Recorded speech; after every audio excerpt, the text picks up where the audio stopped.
1768년 부활절 때 프랑스에서 있었던 일입니다. 매춘부였던 로즈 켈러에게 한 명의 젊은 귀족 남자가 다가오죠. 그녀는 방을 청소해주면 금화 한 잎을 주겠다는 젊은 귀족에 이끌려 어떤 한 집으로 가게 됩니다. 집에 도착하자 약속과는 달리 그 귀족 남자의 태도는 180도 달라졌습니다. 그녀는 온몸에 채찍질을 당했고 칼로 인해 찢겨진 살에 뜨거운 밀랍이 부어지는 등 생전에 당해보지 못한 기괴한 짓을 당합니다. 그러다 로즈 켈러는 천신만고 끝에 그 집을 탈출하게 되고 경찰에 신고를 합니다. 이 사건을 부활절 사건이라고 부르죠. 부활절 사건은 프랑스 전체를 떠들썩하게 만드는 사건이었습니다. 그 기이한 짓을 행하던 젊은 귀족 남자는 이 사건으로 인해 감옥 신세를 지게 되죠. 젊은 귀족 남자는 사드 백작이었고 이 사건으로 인해 사드 백작은 세상의 이름을 알리게 되었습니다. 사드 백작의 본명은 도나시엥 알퐁스 프랑스와 드사드로 1740년 6월 2일 프랑스 프로방스 지방의 귀족의 자제로 태어났습니다.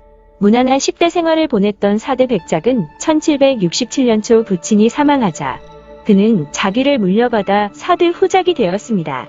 그리고 가문이 재산을 물려받았는데 유흥비로 거액을 탕진하게 됩니다. 그는 10대 후반부터 사디즘적 면모를 보이며 동네 남봉꾼으로 이름을 날리기 시작했고 부활절 사건이 터지며 그의 악명은 온 프랑스로 퍼지게 되었죠. 부활절 사건으로 인해 수감 후 석방된 후에도 사드 후작의 행각은 멈추지 않았습니다. 그는 최음제가 들어있는 사탕을 가지고 다녔는데 마르세유 지방을 방문했을 때 매춘부를 상대로 최음제를 과다하게 사용했고 그 부작용으로 인해 매춘부가 실신하자 살인미수 혐의를 받게 되어 이탈리아로 도주하는 사건이 벌어집니다. 더 가관인 것은 이때 아내 대신 불륜 상대였던 애인 한 명과 함께 도망을 갔는데 그 애인은 다름 아닌 처제였던 것이죠. 이에 정치적으로 영향력이 강했던 장군은 사드 후작의 행태에 엄청나게 열받았고 이때부터 본격적으로 사위를 미워하며 벼르게 됩니다. 아무튼 도피 생활을 이어가다 1774년 부인과 함께 자신의 영지의 성에서 칩거 생활을 하기 시작했는데 이곳에서 그의 기행은 악명을 더해가기 시작했고 심지어 그 기행을 아내까지 함께하게 되었습니다. 그는 미성년자인 하녀들을 상대로 음란하고 가학적인 행위를 하기도 했고 어린 매춘부들, 하인들 그리고 아내와 함께 자신의 성에서 온갖 이상한 행위를 했습니다. 남자와 관계를 맺기도 하고 채찍질이나 가학적인 행위를 동반한 관계를 가지기도 했습니다. 이 일이 알려져 1777년 프랑스 국왕 루이 16세의 명령에 의해 체포되게 되는데 그를 미워하던 장모가 국왕에게 호소하여 사면 없는 무기한 구금 명령을 받아냄으로써 결국 무기징역을 선고받고 또다시 감방 생활을 하게 됩니다. 그는 감방에 수감이 된 후부터 소설을 쓰기 시작했는데 쥐스틴 또는 미덕의 불운, 줄리에트 이야기 또는 패덕의 승리, 소돔의 120일 등 많은 창작물을 남기게 됩니다. 그 이후 사드 후작은 1784년 파리의 바스티유 감옥에 이감되었다가 감옥 밖에 군중들을 선동한 이유로 정신병원으로 보내집니다. 프랑스 혁명으로 인해 프랑스 왕정이 폐지되자 사드 후작은 자유의 몸이 되는데 이미 부인에게는 이혼당했고 남은 재산마저 모두 탕진해 버리느라서 그는 집도 절도 없는 상태였죠. 이곳저곳을 전전하며 비참한 생활을 하다 자신이 썼던 여러 원고들을 익명으로 간행하기도 했지만 악평만 얻었습니다. 1793년 말에 반역명분자로 지목되어 다시 체포되었다가 석방되기도 했고 나폴레옹 치하인 1801년 초에는 음란물 유포죄로 또다시 체포되었고 나중에는 또다시 정신병원으로 옮겨집니다. 이미 사드라는 이름은 프랑스 내에서 악명으로 자자했고 그 이름 때문에 엄청난 스트레스를 받던 자녀들이 그를 정신병자로 몰아세워 정신병원에 가둬버린 것이었죠. 그 이후 그는 사람들의 머릿속에서 나에 대한 기억이 깨끗이 사라지는 게 더 없는 기쁨이다 라며 자신의 무덤 위에 여러가지 나무를 심어 무덤의 흔적조차 없애달라는 유언을 남기고 1814년 12월 2일에 정신병원에서 눈을 감게 되었습니다. 그의 유언과는 달리 그의 이름은 세월이 흐르며 더욱 더 악명을 얻게 되었고 그의 이름인 사드를 따서 사디즘과 사디스트라는 말이 생겨나게 되었습니다. 사디즘은 가학성애로 성적 대상에게 육체적, 정신적 고통을 줌으로써 성적 쾌락을 얻는 것을 뜻하고 그런 짓을 하는 사람을 사디스트라고 하죠.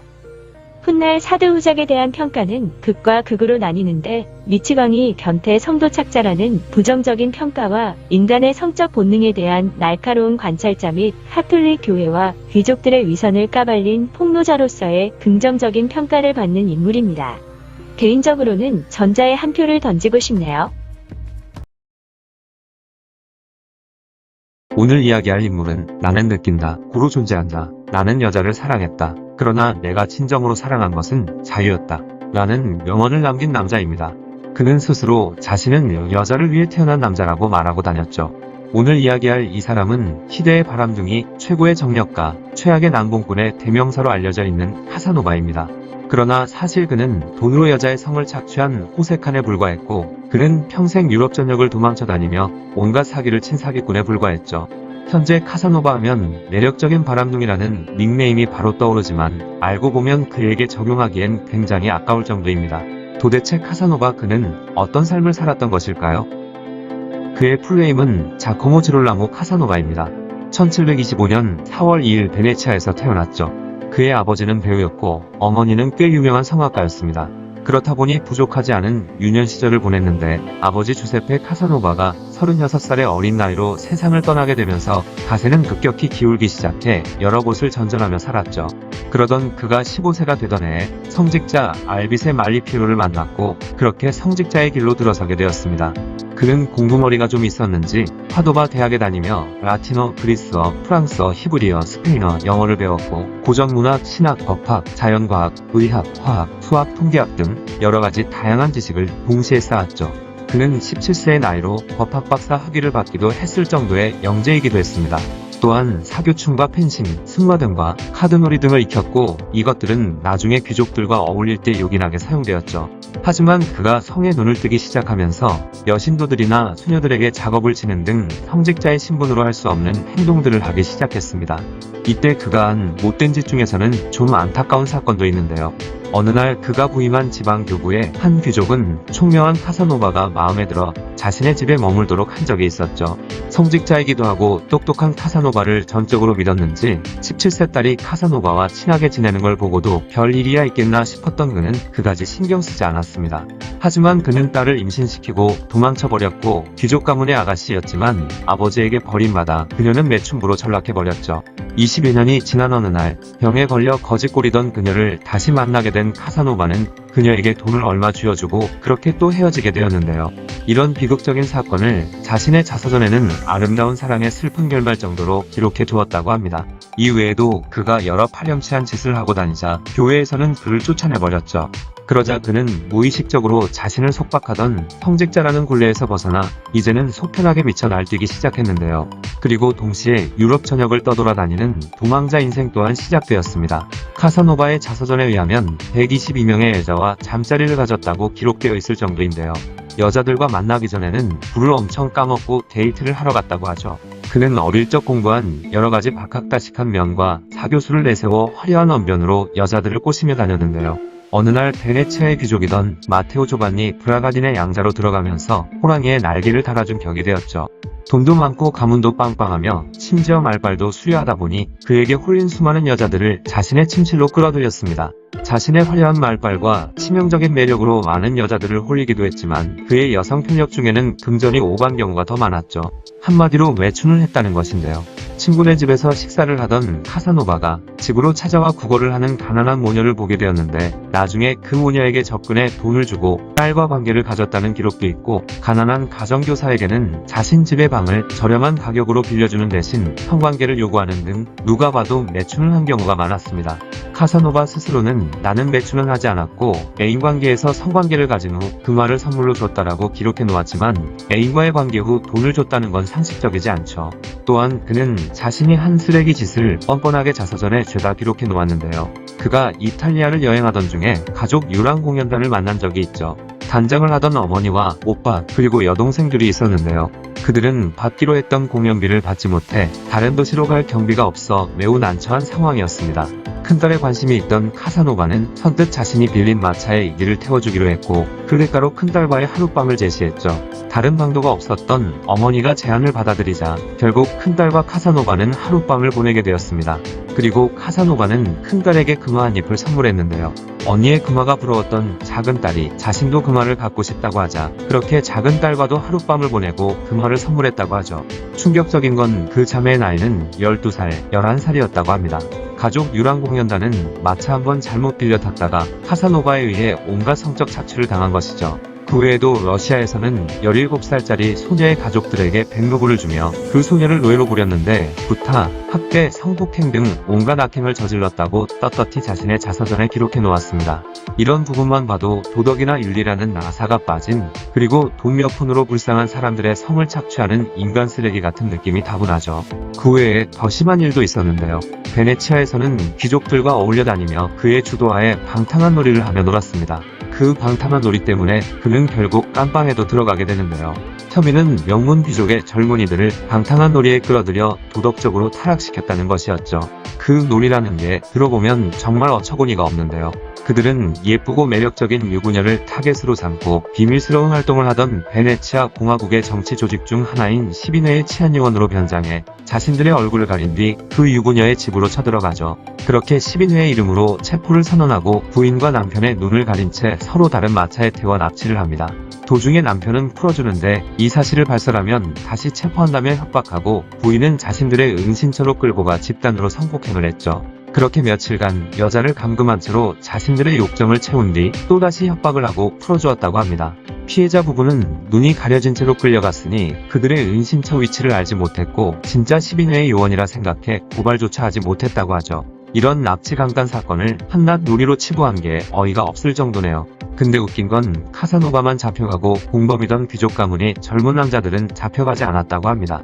하지만 그가 정말 어이없고 뻔뻔한 건 이러한 끔찍한 짓을 했다고 자서전에 다 기록해 놓았다는 것이죠. 그렇게 5년형을 선고받아 깜빵에 갇히게 되었지만 그는 타인에게 잘못한 적이 없다고 말했다고 합니다. 하지만 그는 탈옥을 결심했고 간수들을 매수해 감시가 허술한 틈을 타 지붕과 성벽을 통해 1756년에 탈옥에 성공했죠. 탈옥한 그는 프랑스 파리로 향했습니다. 하지만 그의 음란한 행위는 멈추질 않았죠. 프랑스에 도착한 후 그는 친구의 애인집을 방문했는데요. 친구와 친구의 애인이 함께 방에 들어가 잠을 자고 있을 때 그는 친구 애인의 여동생에게 3프랑을 줄 테니 알몸을 보여달라고 했습니다. 이 여동생은 고작 13살이었는데요. 나중에는 그 여동생의 알몸을 누드화로 부려 돈을 받고 팔기도 했고 부유한 귀족을 찾아가 그 소녀를 애인으로 삼으라며 소개시켜주고 소개비를 받기도 했죠. 또한 통계학에도 능통했던 그는 다른 친구의 도움을 받아 프랑스 국영 복권을 만들어 막대한 수익을 올렸지만 버는 족족 여자들을 꼬시는데 엄청난 돈을 쏟아붓다가 결국 다 탕진하고 말았습니다. 다른 사업에도 실패를 해 많은 사람들에게 돈을 빌렸고 갚지 못하는 상황이 되자 또다시 유럽의 다른 나라로 도망을 가버리죠. 이후로 영국, 독일, 러시아, 폴란드, 스페인을 전전하며 살다가 그가 스페인에서 쓴 책이 베스트셀러가 되면서 베네치아의 고위 관리들에게 인정을 받으며 다시 베네치아로 돌아오게 되었습니다. 고향으로 돌아온 그는 출판업을 하며 먹고 살다가 또다시 사고를 쳐 베네치아에서 또 도망을 치고 마는데 사실 그는 여성들과의 음란한 관계나 매춘 같은 것도 문제가 되기도 했지만 그가 유럽 전역을 떠돌고 살았던 더 큰 이유 중에 하나는 바로 사기였습니다. 그는 나쁜 짓을 하더라도 걸리지만 않으면 무슨 짓을 해도 상관없다고 생각했고 그렇다 보니 평생 유럽을 돌아다니면서 필요한 돈은 사기를 쳐서 획득했죠. 그런데 대담한 건지 멍청한 건지 모르겠지만 돈이 없어서 사기쳤다고 스스로 자서전에 기록해 놓기도 했습니다.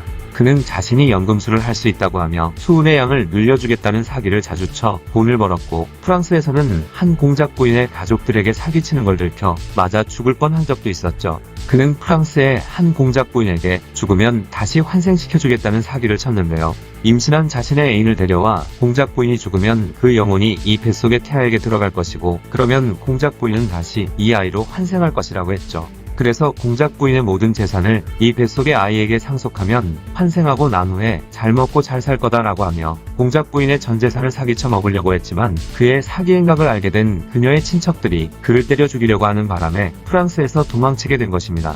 아무튼 베네치아에서 잘 살다가 또 사고를 쳐 고향을 떠나온 카사노바는 보헤미아의 발트슈타인 백작 소유의 성에서 남은 여생을 보내게 되는데요. 그는 나는 철학자로 살았고 기독교도로서 죽는다 라는 유언을 남긴 채 1798년 6월 4일 73세의 나이로 세상을 떠나게 되었습니다. 그가 젊었을 때 수많은 여자들과 잠자리를 가지며 행복하게 살았을 것 같지만 여성들과의 문제와 사기, 빚 때문에 여러 번 감옥을 들락날락거렸고 또한 문란한 생활 때문에 매독이나 성병에도 걸려 자주 치료를 받으며 40대 중반부터는 성기능에 장애가 오기도 했죠. 게다가 여러 나라에서는 추방당하기도 했으며 평생을 도망자 신세로 허무하기도 하고 피로한 삶을 살았죠. 그리고 그는 충분히 총명하고 똑똑한 당시 지식인이자 교양인이었지만 여러 분야에 얕은 지식만 가득했지 한 분야에서 업적이라 불릴 만한 성취를 이뤄내지는 못했습니다. 시대의 바람둥이, 최고의 정력가 정도로만 알려져 있었지만 알고 보면 어디 한 군데 정착하지 못하고 떠돌아다니며 약한 사람들을 괴롭히는 정말 쓰레기 같은 삶을 살았던 것 같네요.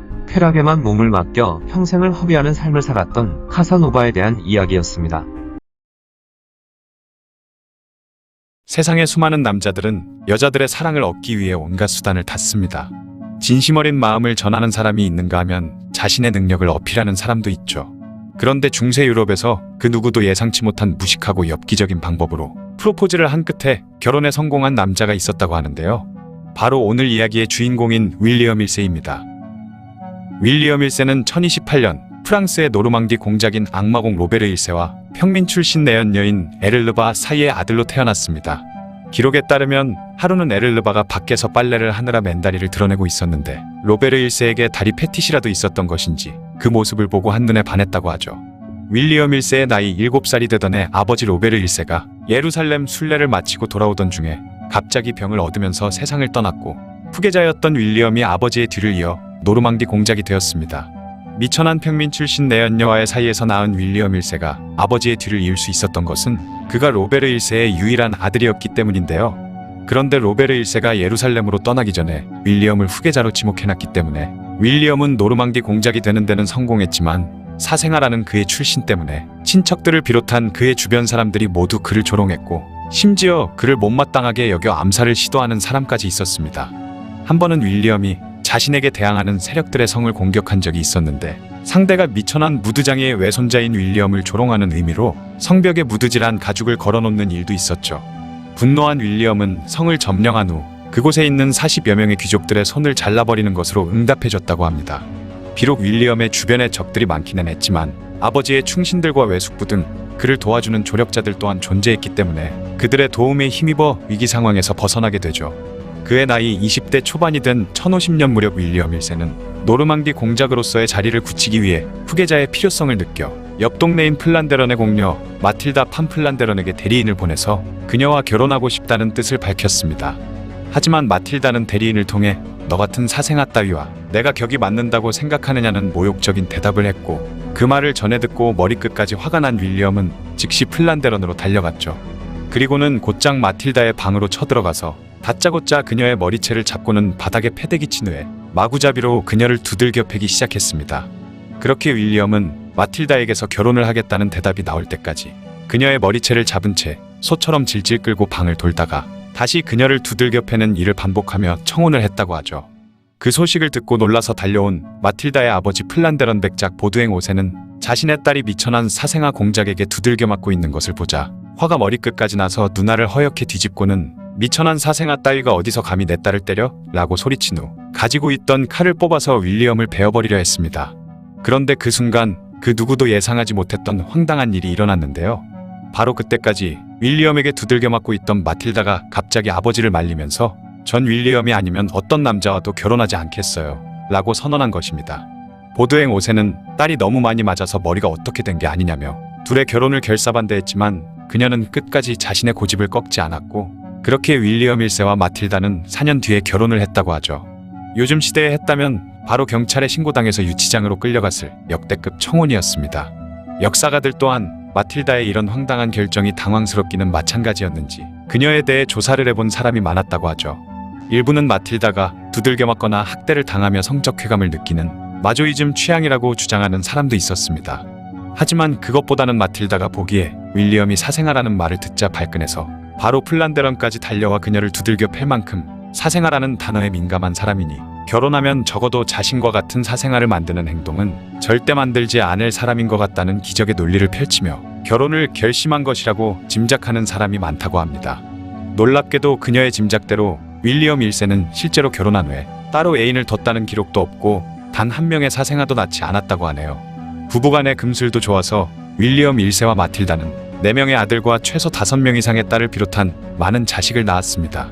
훗날 윌리엄이 잉글랜드 원정을 떠날 때 마틸다가 남편을 위해 자신의 사유재산을 털어서 모라라는 이름의 배를 선물했다고 할 정도니 부부 사이가 굉장히 좋았던 것으로 짐작되죠. 윌리엄이 노르망디 공작의 자리에 오를 수 있었던 데는 당시 프랑스의 왕이었던 앙리 1세의 도움이 컸습니다. 하지만 앙리 1세는 윌리엄이 공작이 되고 나서부터 노르망디 공국의 힘이 점점 강해지자 위협을 느꼈는지 1054년과 1056년에 2차례나 노르망디를 침공했죠. 하지만 2번에 걸친 앙리 1세의 공격은 모두 실패로 돌아갔고 이제는 윌리엄이 자신의 왕위를 노리지 않을까 하는 걱정을 하게 됩니다. 하지만 정작 윌리엄이 노렸던 것은 프랑스가 아닌 잉글랜드의 왕위였는데요.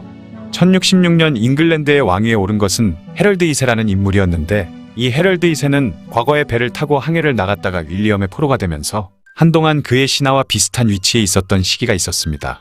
그랬던 헤럴드 2세가 잉글랜드의 왕위에 오르자 윌리엄은 과거 헤럴드 2세가 자신에게 충성을 맹세했던 적이 있으며 잉글랜드의 이전 왕이었던 참외왕 에드워드도 자신에게 왕위를 물려줄 것을 약속했다는 주장을 하면서 마틸다가 사준 모라를 타고 잉글랜드로 원정을 떠나게 되죠.